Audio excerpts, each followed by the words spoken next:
Buenos días, iglesia. Si tienen una Biblia, por favor, ábranla en Primera de Timoteo, capítulo 1. Hoy comenzamos con nuestra serie a través del libro de Timoteo. Hace unos años escuché una historia muy trágica de un programa de radio de ciencia ficción que estaba transmitiendo un programa donde se simulaba que la Tierra estaba siendo invadida por extraterrestres. Y este programa estaba tan bien hecho que la gente que escuchaba este programa pensaba que realmente la Tierra estaba siendo invadida por extraterrestres. Y muchas personas que no escucharon el mensaje de que este era un programa de ciencia ficción, realmente creyeron que los marcianos estaban invadiendo la Tierra.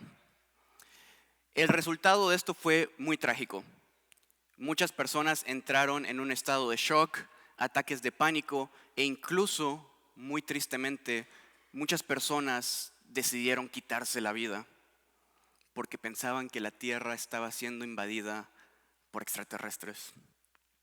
Y esta es una ilustración muy triste y muy trágica del peligro de creer en mentiras.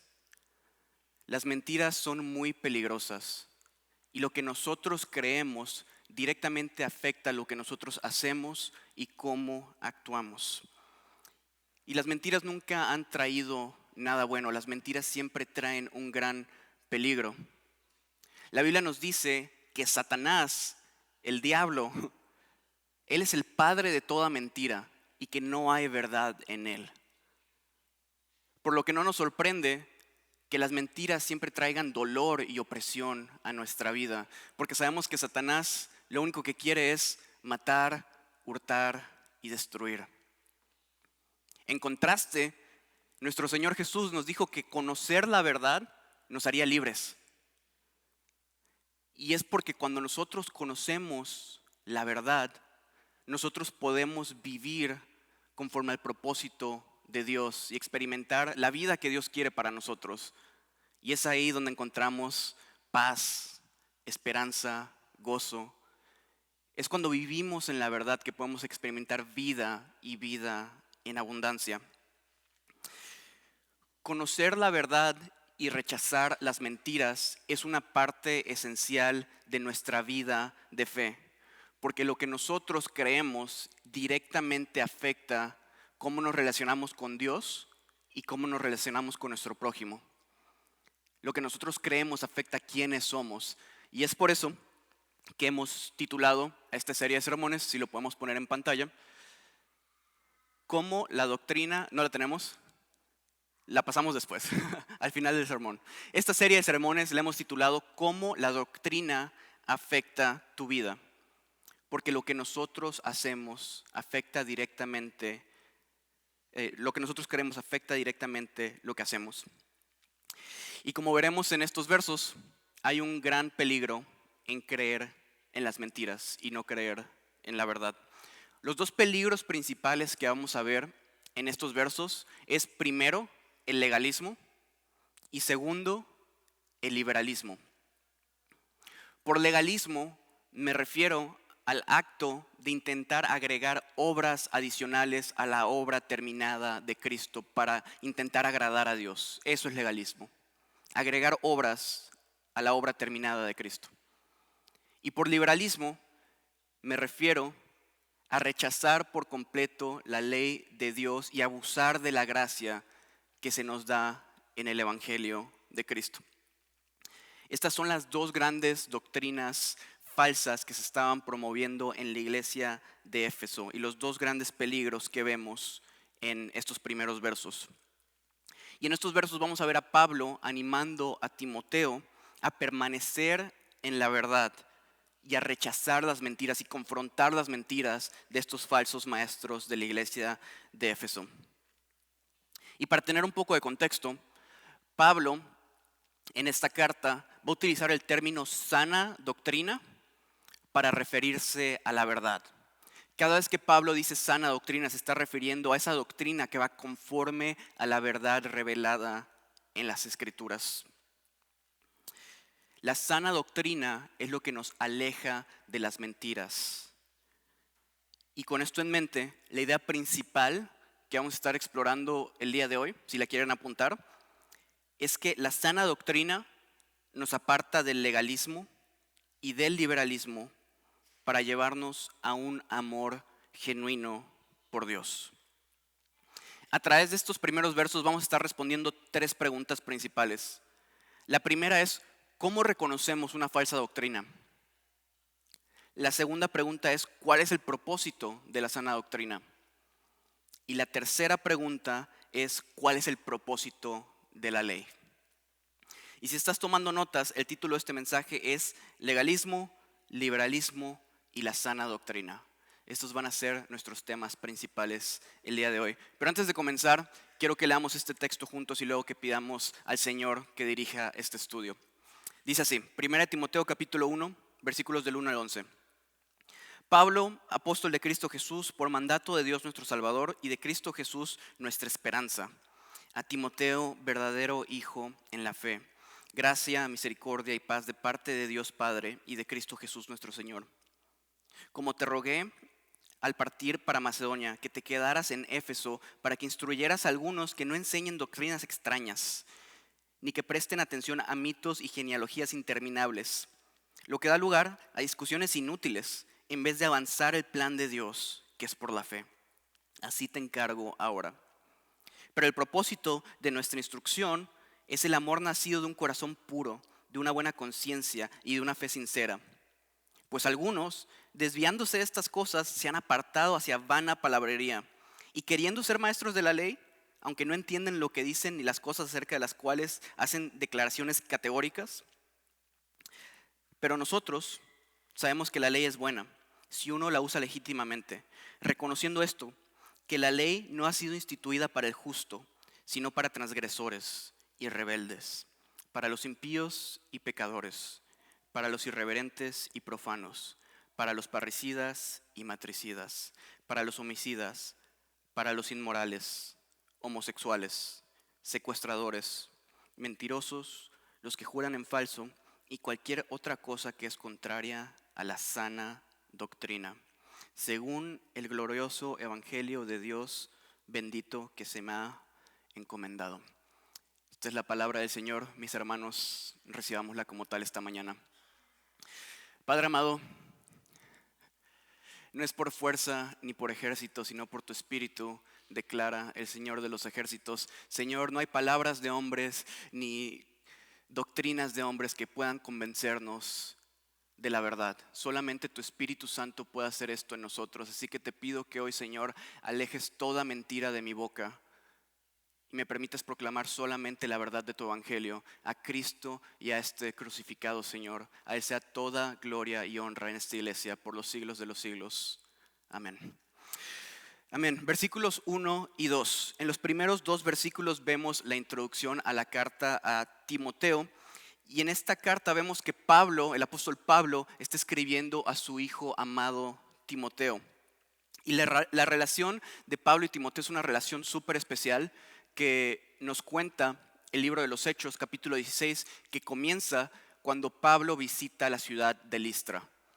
Pablo conoce a este joven discípulo griego llamado Timoteo y comienza esta relación cercana de padre e hijo. Pablo y Timoteo eran personas muy diferentes. Pablo era un judío fariseo y Timoteo era un discípulo griego gentil. Sin embargo, vemos que tienen esta relación de un profundo amor, como un padre y un hijo. Y es aquí donde vemos la primera hermosa verdad que nos dan estos versos.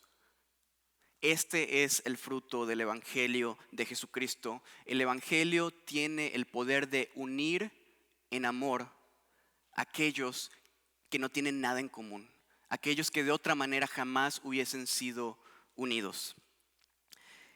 Y una imagen muy bella de esto, lo pudimos ver la semana pasada.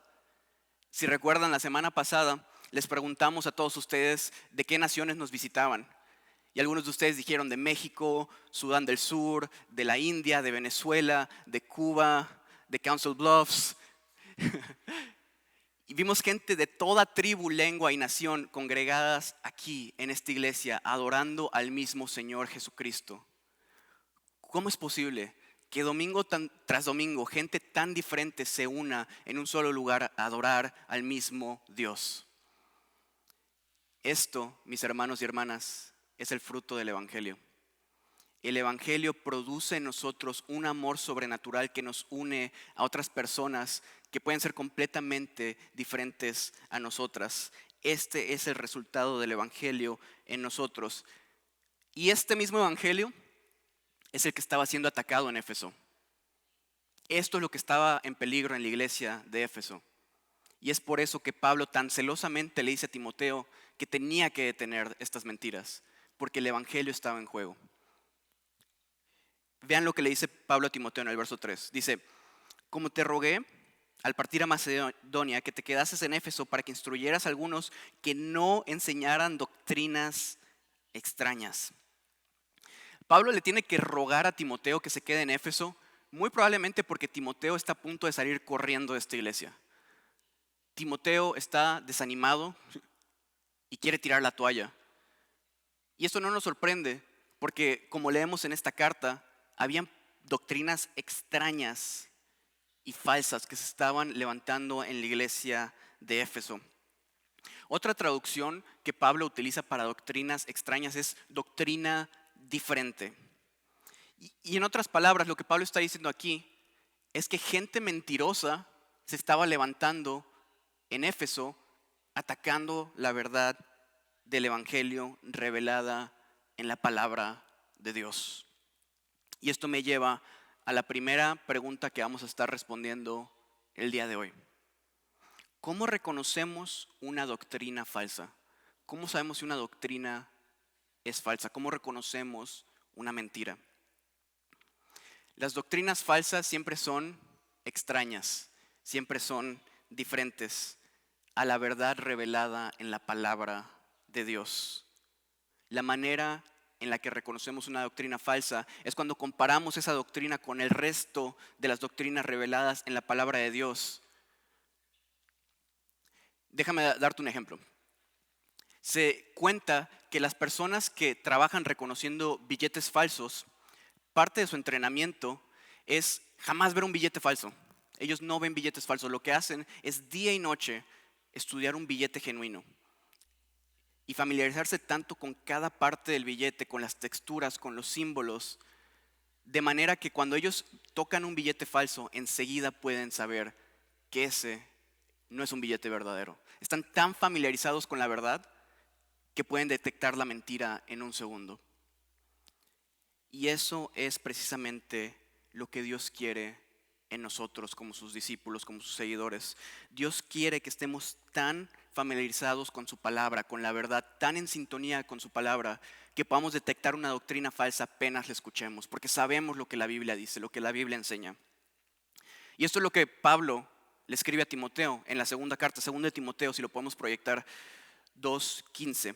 Dice, Timoteo, procura con diligencia presentarte a Dios aprobado como un obrero que no tiene de qué avergonzarse y que usa bien ¿qué?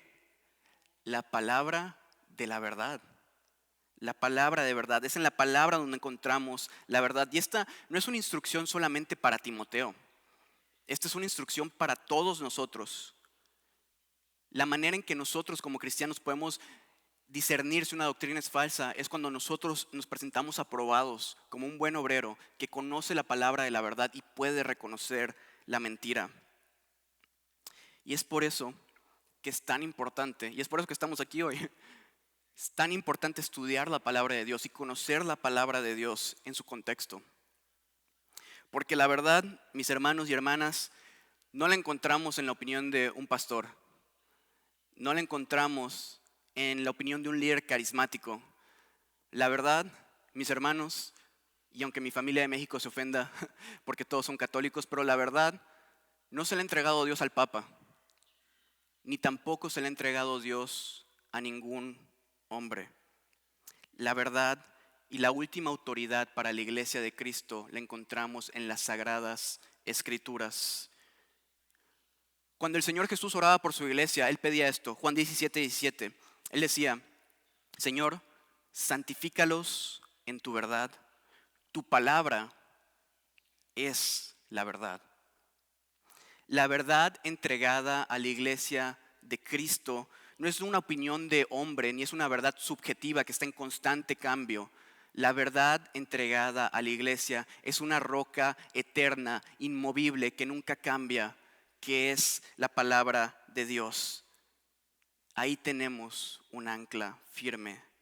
Dios, en su sabiduría, nos entregó un texto que puede ser analizado y escudriñado a través de los siglos y nos puede seguir llevando a las mismas conclusiones una y otra vez. Porque, mis hermanos, las opiniones de los hombres cambian, la gloria de los hombres perecerá, pero la palabra de Dios permanece para siempre. La palabra de Dios es constante y nunca cambia. Las imágenes, el arte está abierto a la interpretación, puede ser muy subjetivo, pero la palabra de Dios permanece eterna por los siglos de los siglos. Como mi hermano Mario leía al principio de este servicio, los cielos y la tierra pasarán, pero la palabra de Dios permanecerá para siempre. Y la última autoridad para la iglesia de Cristo la encontramos en la palabra de Dios. Y solamente cuando entendemos y conocemos la verdad revelada en las Escrituras es que podemos discernir las mentiras. Y quiero ser muy claro, el propósito por el cual nosotros nos familiarizamos con la verdad no es para que podamos sentirnos muy inteligentes y podamos juzgar a todas esas personas que no conocen la verdad. El propósito por el cual nosotros queremos conocer la verdad es porque queremos alejarnos de los peligros de las mentiras. Y el primer peligro que vemos en este verso es el legalismo.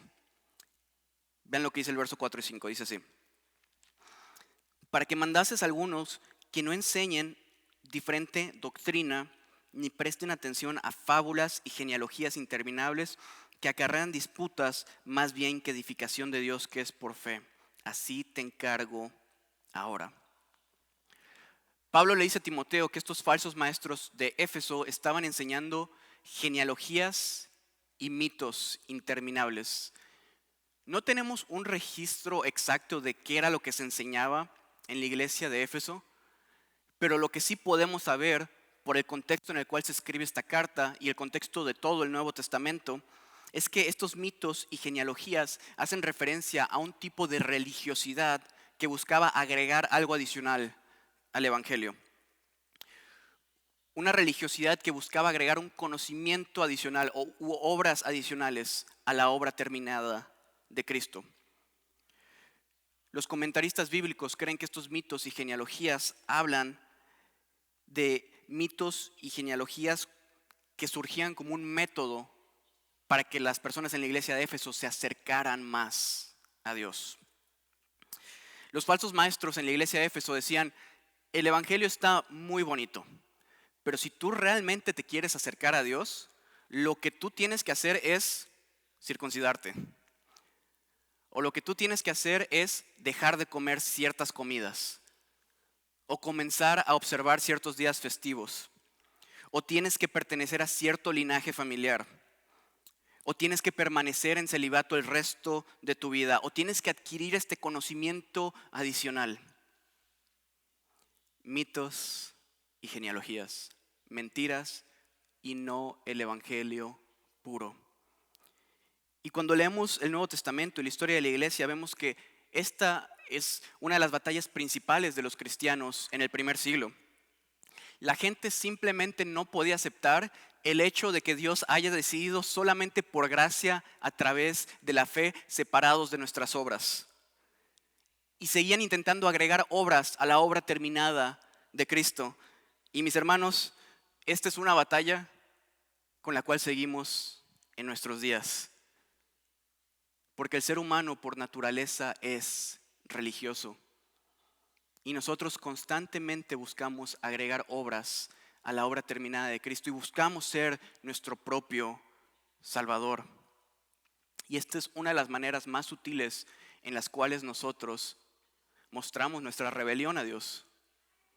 Porque a través de la religiosidad yo digo: Señor, muy bonito tu evangelio, pero yo puedo ser mi propio Salvador. Yo puedo ser una persona tan buena que merezca que tú me salves, en vez de confiar únicamente en la obra de la cruz y depender únicamente en el sacrificio de Cristo. Y el problema, mis hermanos, y el peligro de la religiosidad es que lo que produce en nosotros es un corazón frío, irreligioso y legalista, y pone un impedimento para que nosotros nos relacionemos libremente con Dios a través de la fe en Jesucristo, esa relación que Cristo ya nos entregó en su evangelio. Y déjame darte un ejemplo de esto. Cuenta la historia que el padre de la Reforma, Martín Lutero, antes de conocer la doctrina de la gracia y conocer el evangelio puro, él era un monje católico y cuenta la historia que alguna vez le preguntaron: Martín, ¿tú amas a Dios? Y Martín Lutero respondió: ¿amar a Dios? Yo a veces odio a Dios. Y esto puede sonar muy duro, pero esto es una respuesta sincera de lo que puede causar la religión en nosotros. Porque si nosotros intentamos complacer a Dios con nuestras obras, vamos a sentirnos frustrados. No nos alcanza. Cuenta la historia que Martín Lutero, antes de conocer las doctrinas de la gracia y comenzar la reforma protestante, que iba día y noche a confesar sus pecados al sacerdote católico. Y que los sacerdotes católicos le decían: Martín, no tienes que venir a confesarte cada vez que mates una mosca. Y Martín Lutero sentía el peso de su pecado día y noche y se sentía frustrado, porque él sabía que a través de sus obras y de sus confesiones y de rezar ciertos rosarios y ciertas tradiciones y penitencias, él no podía complacer a Dios con eso. Esto es lo que causa la religiosidad en nosotros: frustración y opresión. Pero las buenas noticias es que la religiosidad no es el método en el cual Dios ha intentado o ha logrado relacionarse con nosotros. La Biblia nos dice que solamente a través de la fe en Jesucristo nosotros podemos complacer a Dios y estar en paz con Dios a través de la obra terminada por Jesucristo. Lo que Dios quiere de nosotros no son nuestras obras. Lo que Dios quiere de nosotros es nuestro corazón. Dios quiere que tengamos una relación de amor genuino con Él y que dejemos que ese amor que viene de Dios fluya a través de nosotros a nuestro prójimo. Y lo único que puede lograr esa relación de amor genuino con Dios es la verdad del evangelio. Es reconocer que todos nosotros hemos pecado y estamos separados de la gloria de Dios.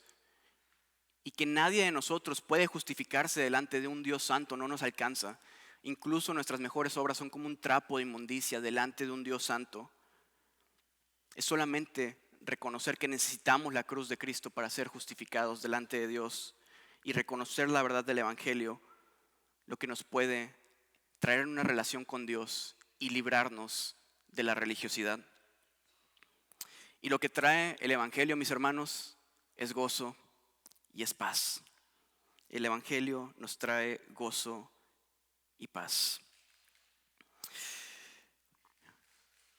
Y el entender esta verdad, lo que produce en nosotros también es amor. Amor verdadero por Dios. Y esto es precisamente lo que Pablo nos va a decir en el verso 5. Dice así: pues el propósito de este mandamiento es el amor nacido de corazón limpio y de buena conciencia y de fe no fingida. Este es el motivo por el cual Dios está tan interesado en que nosotros conozcamos y creamos en el evangelio y en la sana doctrina, en que nosotros conozcamos la verdad y prediquemos la verdad, porque solamente el evangelio nos puede llevar a tener un amor sincero que fluye de un corazón limpio, un corazón limpiado por el evangelio, una conciencia libre de culpa, entendiendo que a través del evangelio somos amados y aceptados por Dios así como somos, y una fe genuina y no fingida solamente en la cruz de Jesús y no en nuestras propias obras. Solamente el evangelio puede lograr la paz con Dios que la religiosidad jamás puede lograr. Y esto me lleva a la siguiente pregunta que vamos a estar respondiendo hoy. ¿Cuál es el propósito de la sana doctrina? El propósito de la sana doctrina es llevarnos a un amor genuino por Dios y que ese amor nos lleve a un amor por nuestro prójimo y una fe completamente puesta en la cruz de Cristo. La manera en cual podemos saber si una doctrina es sana o no es probando si esta doctrina nos lleva a amar más a Dios y a nuestro prójimo, porque lo único que Dios quiere de nosotros es que amemos. De hecho, Pablo le escribe a los Gálatas en Gálatas 5:14, dice, toda la ley se cumple en una sola palabra o en un solo precepto. Amarás a tu prójimo como a ti mismo. Y esta es la gran diferencia entre una sana doctrina y una doctrina falsa. La religiosidad, las falsas doctrinas buscan poner los ojos en nuestros propios méritos y en nuestras propias obras. La sana doctrina hace que pongamos los ojos solamente en Cristo y en los demás. La religiosidad produce orgullo. La sana doctrina lo que produce en nosotros es amor y humildad. Y eso es algo muy importante de entender, iglesia. La sana doctrina no tiene el propósito de crear en nosotros un corazón orgulloso que juzga a los demás y hacernos pensar que somos mejores que los demás que no conocen el Evangelio. El propósito de la sana doctrina es hacernos más como Jesús y llevarnos a amar y servir al mundo humildemente como Él lo hizo. El propósito de la sana doctrina no es que crezcamos en un conocimiento intelectual, sino que practiquemos lo que creemos y podamos amar a los marginados, podamos dar a los pobres, podamos cuidar de las viudas y los huérfanos, podamos orar por los que nos persiguen. Eso es lo que Dios quiere producir con nosotros a través de la sana doctrina, un amor genuino por el mundo. Porque sin esto, tú puedes tener todo el conocimiento y toda la sana doctrina, pero si no tienes amor, de nada te sirve y nada eres. Y esto es lo que dice el apóstol Pablo, 1 Corintios 13:2, dice, si yo tuviera el don de profecía y entendiera todos los misterios y tuviese todo el conocimiento y tuviese toda la fe como para mover montañas, pero no tengo amor, nada soy. Y si tu doctrina, lo que tú crees, no te lleva a tener un mayor amor y humildad delante de tu prójimo, tal vez estás consumiendo doctrinas extrañas. Si tu doctrina solamente te lleva a enfocarte en ti mismo y en lo bueno que eres, en vez de pensar en los demás y en amar y servir a los demás, probablemente estás consumiendo doctrinas extrañas. Porque el Evangelio de Cristo lo que produce en nosotros es amor y humildad y es formar en nosotros cada vez la imagen de nuestro Salvador. Y una de las razones por las cuales el mundo tiene una perspectiva tan mala de los cristianos es porque la gente normalmente se topa con gente religiosa en vez de gente amorosa. Y el mundo cree que la invitación del cristianismo es: ven, te invito a seguir un manual de reglas para que puedas ser una mejor persona. En vez de entender que la invitación del cristianismo es: ven y ten una relación con el creador de todas las cosas, con el Padre eterno que te ama y entregó a su Hijo Jesucristo para tener una relación contigo. La religión, mis hermanos, jamás ha salvado a nadie. La religión no puede salvar y tampoco puede persuadir a nadie de creer en el Evangelio.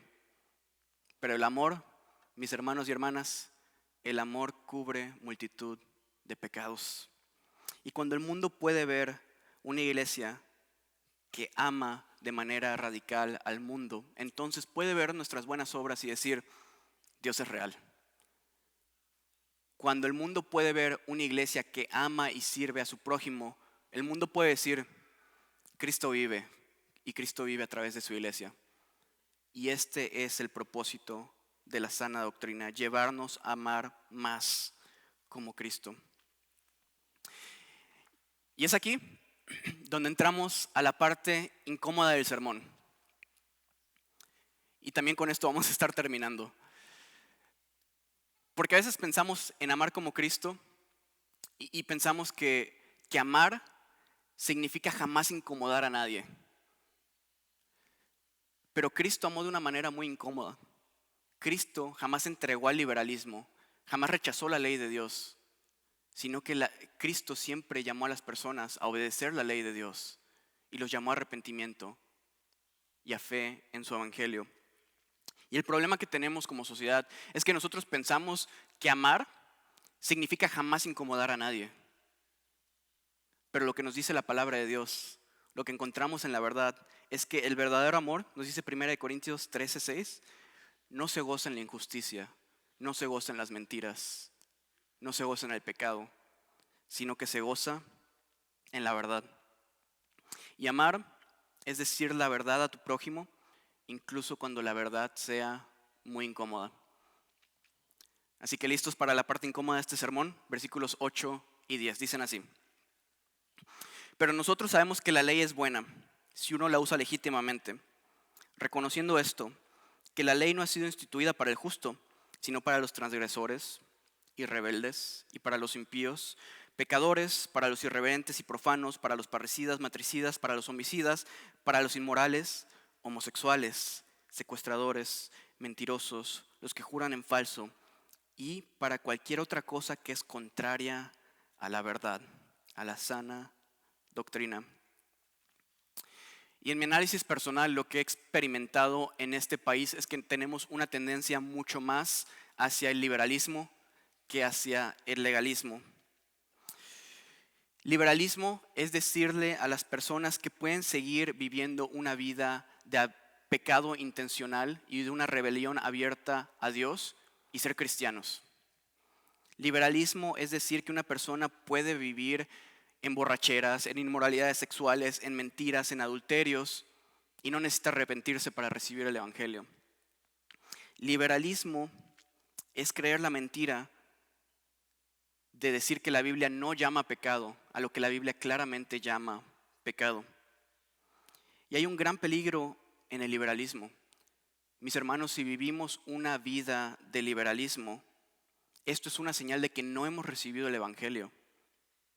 Y Pablo advirtió a los corintios que aquellos que vivían una vida de liberalismo no iban a heredar el reino de Dios, no eran salvos, no habían heredado la vida eterna.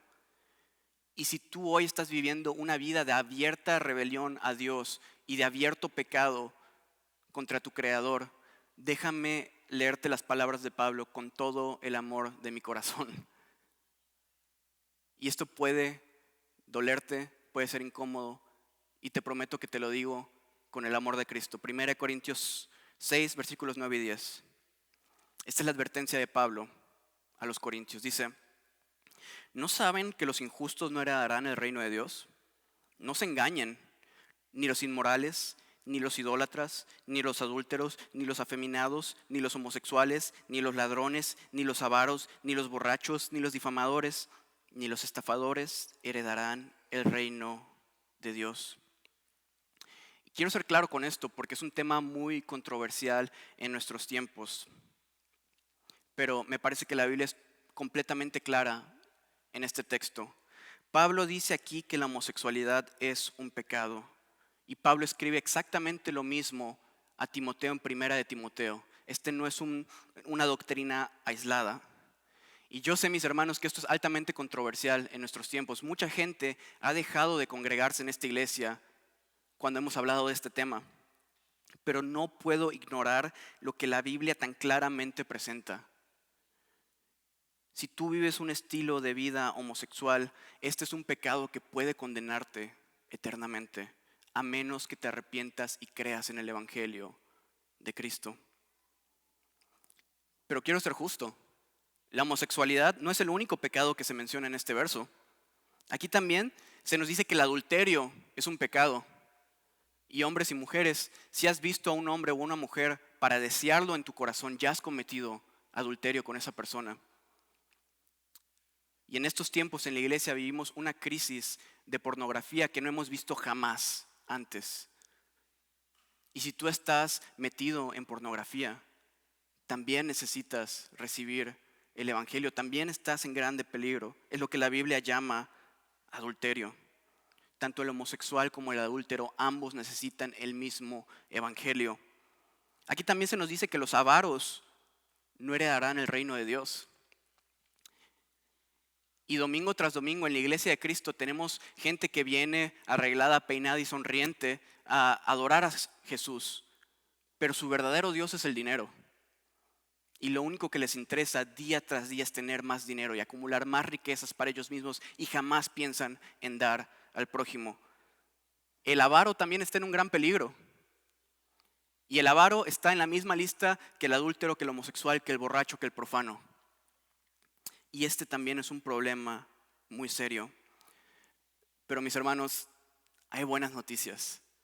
La gloriosa verdad del Evangelio de Cristo es que Dios ama al adúltero, Dios ama al avaro, Dios ama al borracho y al mentiroso, y Dios ama a los homosexuales. Dios los amó tanto que envió a su Hijo unigénito Jesucristo a morir por sus pecados para poder tener una relación con ellos eternamente. Y para que ellos ya no tengan que vivir más bajo la opresión de su pecado, sino que puedan experimentar la libertad del Evangelio. Así que hermano, hermana, si tú hoy estás batallando con uno de estos pecados en tu vida y sabes que sigues viviendo en abierta rebelión a Cristo, eso es lo que quiero decirte. Tu problema no es tu homosexualidad, tu problema no son tus mentiras, tu problema no es tu adulterio, tu problema no son tus borracheras. Tu problema es que eres pecador y necesitas nacer de nuevo. Y esa es la invitación del Evangelio. Y es precisamente esto lo que Pablo le dice a los corintios. Vean qué preciosa verdad. 1 Corintios 6:11. Después de que Pablo da la lista de todos esos pecados y de personas que no heredarán el reino de Dios, en el siguiente verso dice, y esto eran algunos de ustedes. Algunos de ustedes eran borrachos, homosexuales, profanos, pecadores. Esto eran en el pasado, pero ahora han sido lavados, han sido santificados y han sido justificados en el nombre del Señor Jesús y por el Espíritu de nuestro Dios. La puerta está abierta para todos nosotros. No hay un solo pecado que sea tan grande que nos pueda alejar de la gracia de Dios. Esta es la verdad del Evangelio. Amén.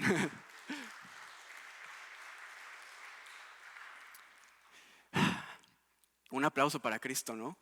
Amén.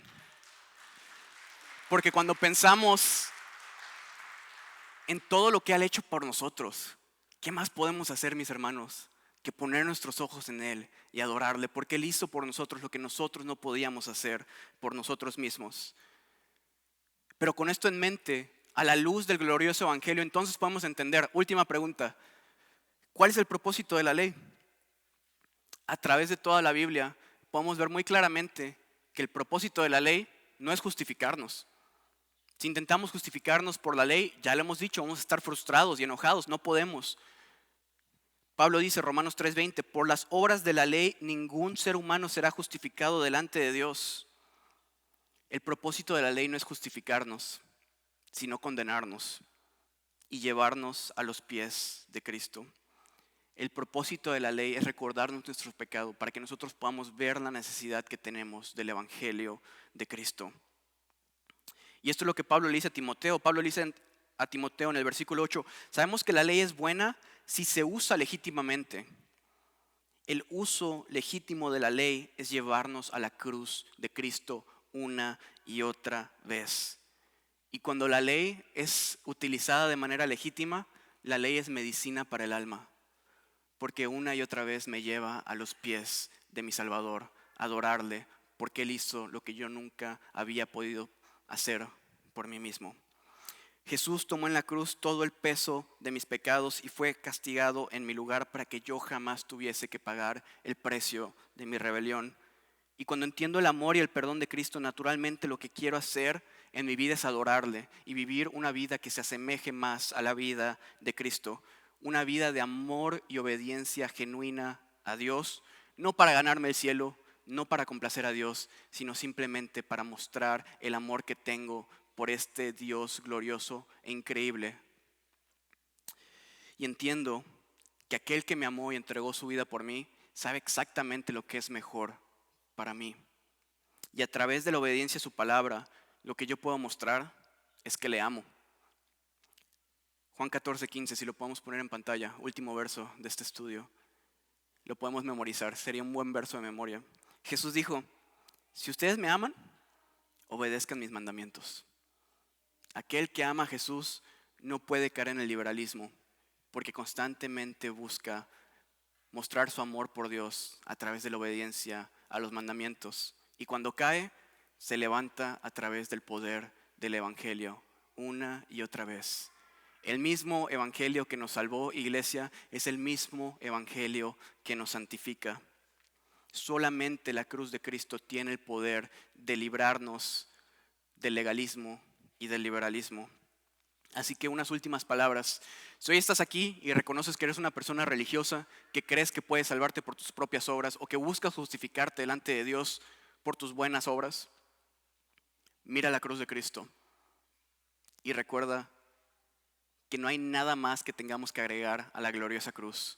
Él dijo: tetelestai, consumado es, terminado está. No hay nada más que podamos agregar a su gloriosa obra.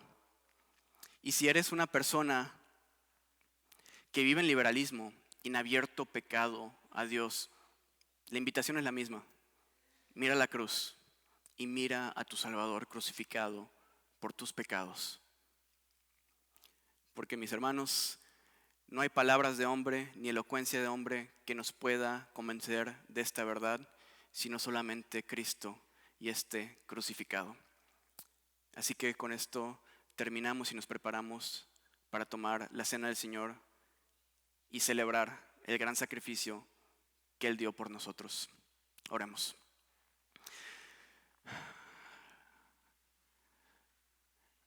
Padre amado, las palabras no alcanzan. Tus apóstoles lo llamaban un gozo inefable, algo que va más allá de toda descripción, lo que genera en nosotros el saber que somos amados y aceptados únicamente por la obra de Cristo. Señor, yo te pido que todos nosotros en este santuario seamos impregnados con el aroma del Evangelio, Señor. Que tú nos puedas librar del legalismo que puede venir a nuestra vida o el liberalismo, y podamos ser gente que transpira el aroma de Cristo, de tu Evangelio puro, de la sana doctrina. El entender, Señor, que el Creador de todas las cosas nos amó tanto que envió a su Hijo unigénito a morir por nosotros en nuestro lugar para tener una relación restaurada con nosotros eternamente. Si hay algo que nos llevamos esta mañana, Señor, te pido que sea Cristo y este crucificado por nuestros pecados, porque no hay otro mensaje. Y te pido que todos nos propongamos no saber una cosa más entre nosotros, sino tu Hijo Jesucristo, el único digno de toda gloria y alabanza,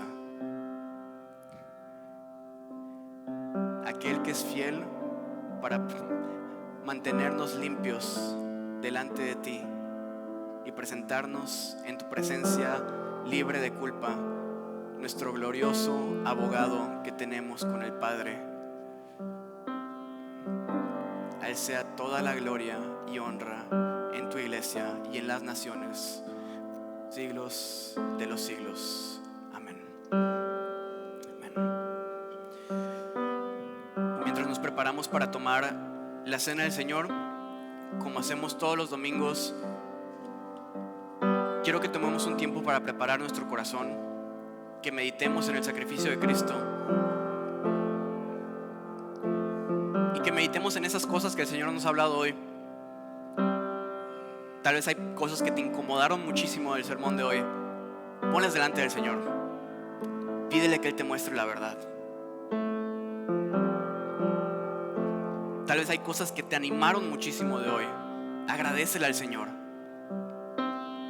Ofrécele una oración en alabanza, porque Él es bueno. Pero quiero que pasemos unos minutos simplemente a solas con el Señor. Y después de eso vamos a tomar la Santa Cena. A manera de instrucción, esta cena solamente es para la iglesia de Cristo. Si el sacrificio de Cristo no tiene un significado para ti aún, te pido que por favor te abstengas de tomar la cena del Señor. Pero te animo a que hables con alguien. Si estás interesado en recibir en el Evangelio, en conocer más del Señor, cualquiera de estas personas esté equipada para hablar contigo sobre Jesucristo. Así que vamos a pasar un tiempo en oración y después de eso vamos a pasar a la Santa Cena.